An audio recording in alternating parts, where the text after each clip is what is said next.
The air quality sensor is located under the plastic vent cover in the cowl section on the right side and indicated by the red arrow. Remove the rubber molding from the front of the plastic vent by pulling it forward, red arrow. Lift the cover up from the front and pull it out from the tabs in the back. There is a rain shield, red arrow, that the sensor sits under. Use a T30 Torx and remove the single screw indicated by the blue arrow.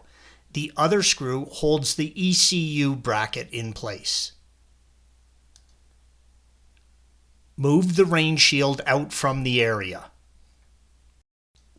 The sensor is located under the shield, red arrow.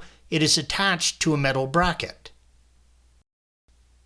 Using your hand, just turn the sensor 45 degrees counterclockwise and remove the sensor base, red arrow, from the bracket, blue arrow.